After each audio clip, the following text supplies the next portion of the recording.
안녕하세요. 대비 조선부터 방산 또 에너지 관련된 업종을 담당하는 멘토 황대근입니다. 오늘은 삼성중공업 함께 살펴보도록 하겠습니다. 이 외국인과 연기금의 매집세가 다시금 들어오고 있는 상황입니다. 상승을 위한 발편을 마련을 해주고 있는 상황이 아닌가 이렇게 개인적으로 좀 생각을 하고 있는데, 실제로 수급적인 동향을 함께 체크를 해보면 사실 최근까지 매도 물량이 좀 많이 나와줬습니다. 사모펀드도 그렇고 연기금도 그렇고 뭐 외국인 기관 모두 마찬가지인 이 모습을 보여줬는데, 이 금일 같은 경우에 이 외국인과 기관 또 연기금의 이 매집세가 다시금 돌아와 주면서 이 상승을 위한 어떤 발판을 마련을 해주고 있지 않나 개인적으로 보고 있는 상황입니다. 최근에 뭐 다양한 이슈가 많이 존재를 했었죠. 하지만 가장 큰 하방 압력을 발생을 시켰던 부분이 바로 블록들, 그리고 나서 금일 또 이슈가 나와준 바로 이자 관련된 이야기입니다. 이 삼성중공업 같은 경우에는 사실 영업이익 흑자로 돌아선 지가 그렇게 얼마 되지 않은 상황입니다. 그래서 이자 부담이 커진 상황이다라고 설명을 드릴 수 있겠는데, 연내에 이 3조 상환을 해야 되는 것이 아닌가라는 그런 의구심도 나오고 있는 상황입니다. 하지만 제가 지난 영상들을 통해서도 말씀을 드렸지만 이런 부분은 이미 우리가 알고 있었던 상황이다라고 해석을 할 수 있겠죠. 주가가 하락하는 시기에 자연스럽게 악재를 찾아야 되기 때문에 이미 알고 있었던 상황을 계속해서 좋지 않은 기사를 내어주고 있다. 자, 이렇게 표현할 수 있을 것 같습니다. 자, 이런 상황에서 긍정적으로 볼 수 있는 것은 연기금 같은 경우에 이 반도체를 팔고 이 조선을 매집하고 있는 동향을 보여주고 있습니다. 그래서 금일 같은 경우에도 이 삼성중공업의 연기금의 매집세가 돌아오고 있는 상황이다. 이렇게 설명을 드릴 수 있는데, 특히 사모펀드의 매집세까지 더해지면 재차 강한 상승을 위한 어떤 발판이 좀 완벽하게 만들어지지 않을까 생각을 하고 있는데, 과연 언제 이러한 매집 동향이 이루어질 수 있을지 금일 영상을 통해서 말씀드릴 예정에 있으니까 구독과 좋아요 부탁드리고 금일 영상도 끝까지 시청해 주시면 감사하겠습니다. 자, 그리고 마지막으로는 이제 원자재에 대한 이야기를 하려고 하는데, 이 철광석부터 석탄, 천연가스 뭐 근 3개월 동안 비교를 해보면 모두 상승에 대한 모습을 보여줬습니다. 과연 그 의미가 무엇일지, 그리고 이 부분이 삼성중공업의 주가에는 또 어떤 영향을 줄 수 있을지 전반적인 이야기 진행해보는 시간 갖도록 하겠습니다.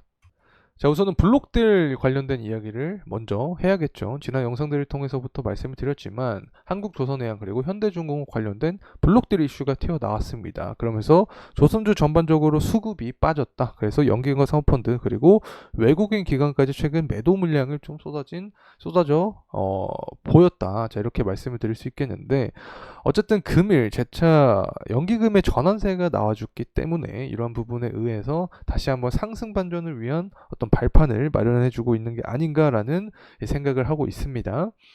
자, 그리고 나서 또 악재 관련된 이슈가 나와주고 있죠. 자, 이자 부담이 커진 삼성중공업, 연내 갚을 돈만 3조 이상이 되고 있는 상황이다. 이런 이야기가 나와주고 있습니다. 뭐 사실 수년간 단기 차입금 비중을 늘리면서 이자 부담이 굉장히 커졌던 게 맞긴 하죠.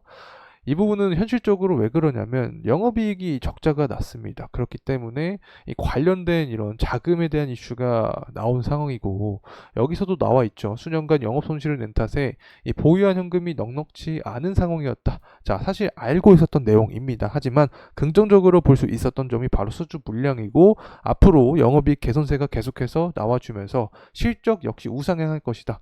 사실 이 주가 자체는 미래에 대한 선반영이죠. 그래서 과거에 대한 부분은 이제 넘어가고 앞으로 이 산업의 성장 그리고 기업의 성장에 따라서 주가 역시 상승하는 부분인데, 최근에 블록들부터 해서 이런 악재 관련된 이슈가 주가가 하락하니까 재차 나오고 있는 상황이기 때문에 개인적으로는 억지로 이런 부분을 엮고 있는 게 아닌가 이렇게 해석을 하고 있습니다. 어쨌든 우리가 생각을 하는 것은 결국에 앞으로 미래적인 부분을 계속해서 생각을 해야 된다는 점 말씀을 드리고, 연기금 같은 경우에도 금일 반도체를 팔고 이 조선업이랑 화장품 산업에 대한 이 종목들을 샀습니다.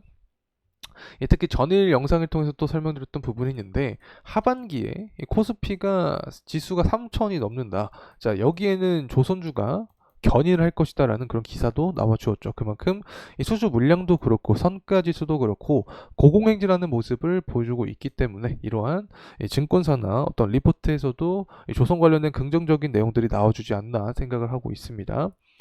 자, 그리고 선가지수에 대한 이야기도 함께 좀 진행을 해보려고 합니다. 2023년부터 최근까지 선가지수 계속해서 상승하고 있죠. 친환경 기술력도 그렇고 이 선별 수주를 진행을 하고 있기 때문에 선가지수는 고공행진을 할 수밖에 없는 상황입니다.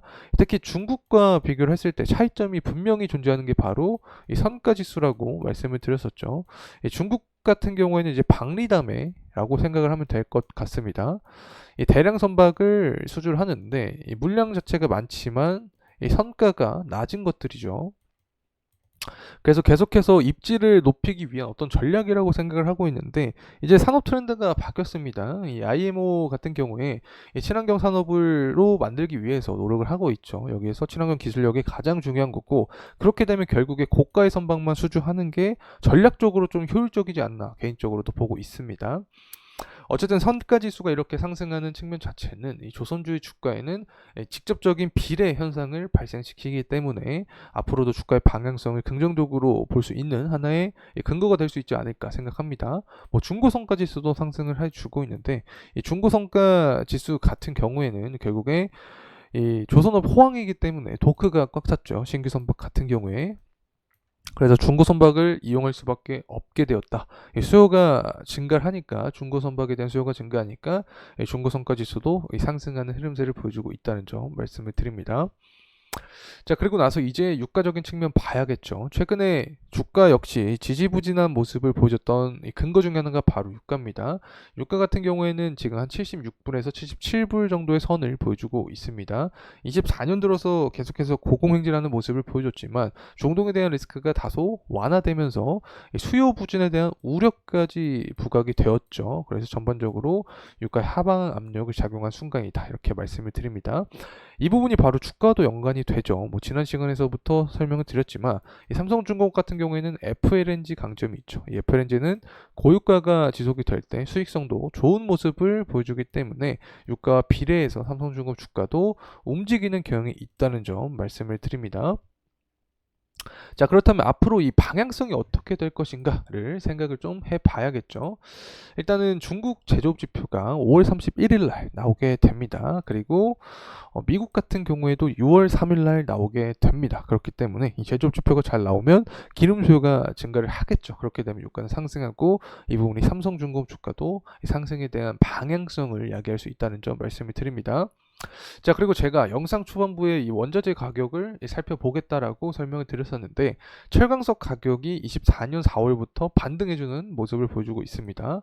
자, 석탄 가격도 마찬가지죠. 24년 2월부터 상승에 대한 흐름세를 보여주고 있는데 결국에 이 원자재가 경기를 선행해서 움직인다라고도 할 수 있을 만큼 선행 지표로 삼을 수 있는 건데 원자재에 대한 수요가 증가를 하고 있죠. 이 가격이 상승하기 때문에 수요가 증가하니까 이 원자재 섹터 중에 하나인 유가 역시 이 상승에 대한 흐름세를 보여줄 것을 예상을 하겠죠. 그러면 유가가 상승하게 되면 이 부분이 삼성중공업 주가의 이 상승 모멘텀까지 이야기를 할 수 있다는 점 말씀드립니다.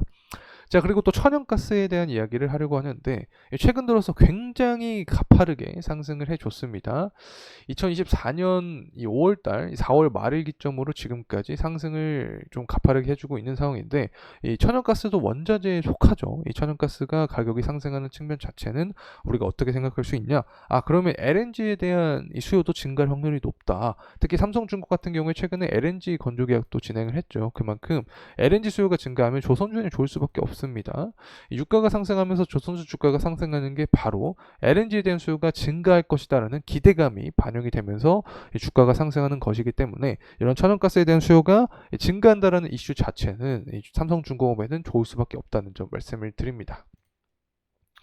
자, 그리고 원달러 환율 최근에 살펴보려고 하는데 다시금 거의 1370원 선까지 올라왔습니다. 이 환율이 상승하는 것 자체는 결국에는 안전자산에 대한 수요가 증가한다. 자, 이런 의미인데 이 국내 증시에 자금이 이탈할 수 있겠죠. 지금 AI와 전력 이 관련된 종목들 그리고 에너지 관련된 종목들이 수급을 받으면서 주가가 상승하는 모습을 보여주는 건데 만약에 환율이 계속해서 더 높아지는 모습을 보여준다라고 하면 AI 혜택을 받던 이 산업군들조차도 이 수급의 이탈이 발생할 수 있게 됩니다. 이러한 상황에서 이 수혜를 입을 수 있는 종목이 바로 조선주다. 이렇게 설명을 드렸죠. 뭐 삼성중공업 같은 경우에는 이미 환해지를 다 펼쳐놨죠. 해지를 하는 상황이기 때문에 환율에 의해서 그렇게 뭐 큰 영향을 받을 수는 없다라고 생각을 하긴 합니다. 하지만 수급적인 측면에서 봤을 때 이러한 환율이 상승하는 국면에서는 이 조선주의 수급이 들어오면서 삼성중공업 주가도 견인할 수 있다는 점 말씀을 드립니다. 자, 이제 가격적인 흐름세 함께 살펴보도록 하겠습니다. 이 삼성중공업 같은 경우에는 금일 장중에는 2% 이상, 그리고 종가 기준으로는 1.5% 가량 주가를 상승시키고 마무리를 한 모습을 보여주고 있습니다. 사실 최근 들어서 많이 상승을 해주긴 했습니다. 삼성중공업의 밸류적인 측면도 부각이 되었고, 그 다음에 뭐 수주 관련된 이슈도 부각이 되면서 상승에 대한 흐름세를 좀 보여준 이 모습인데, 최근 들어서 다소 조정에 대한 흐름세까지 이어진 상황이다라고 설명을 드렸죠. 하지만 이미 뭐 영업이익 말고 이자 비용 관련된 이야기는 제가 영상을 통해서도 언급을 드렸습니다. 주가가 하락을 했던 시기이기 때문에 이런 악재 관련된 기사가 추후로 다시 한번 나와준 게 아닌가라는 생각이 드는 상황입니다. 또 주봉으로 살펴보게 되면 이미 유의미한 구간은 다 돌파를 했죠. 전고점 구간에 대한 돌파 여부가 굉장히 중요하게 작용했는데, 전고점 구간에 돌파를 해주고 이제는 그 윗구간에서 가격 안정화를 이루고 있는 상황이다. 그래서 이 전고점 구간을 지지를 해주면서 재차 강한 상승을 기대를 하고 있는 상황이다. 이렇게 말씀을 드릴 수 있습니다. 자, 그래서 지금 상황은 주봉의 이 11선 구간에서 이 지지를 받아주는 아랫꼬리 모습을 보여주고 있습니다. 그래서 베스트 시나리오는 11선 구간에서 계속해서 상승을 해주는 모습세가 가장 좋은 흐름세가 되지 않을까 생각을 하고 있습니다. 자, 그리고 이러한 주가 상승 모멘텀에 대해서는 다양한 요인이 있습니다. 특히 조선주 같은 경우에는 정말 신경 쓸 게 많죠. 선가지수부터 해서 그 유가, 또 환율, 또 수주, 그리고 원자재 가격도 생각을 해야 됩니다.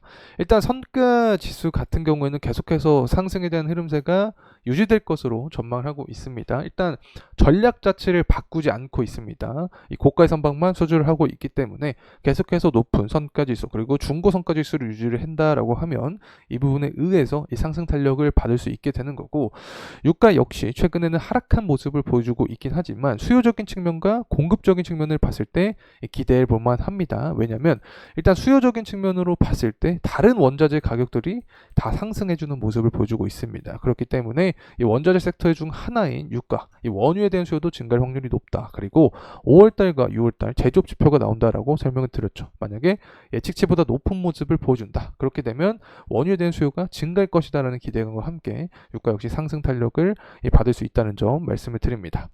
자, 그리고 나서 이제 환율이죠. 환율이 최근에 한 1370원 정도까지 상승된 모습을 보여주고 있는데, 수급적인 측면에서 봤을 때 고환율이 적용이 된다라고 하면 시장에 리스크가 확산될 수 있다. 자, 이러한 상황에서 수혜가 될 수 있는 게 바로 조선주, 삼성중공업이 그 중에 하나다. 이런 말씀을 드립니다. 그리고 수주 물량 자체도 지금 계속 예상한 대로 잘 나와주고 있습니다. 그렇기 때문에 다시금 시장에 리스크가 부각이 되면서 조선 테마가 형성이 되면 실적을 기반으로 한 이 삼성중공업 같은 경우 이 주가의 상승 탄력을 받을 수 있다는 점 말씀을 드립니다.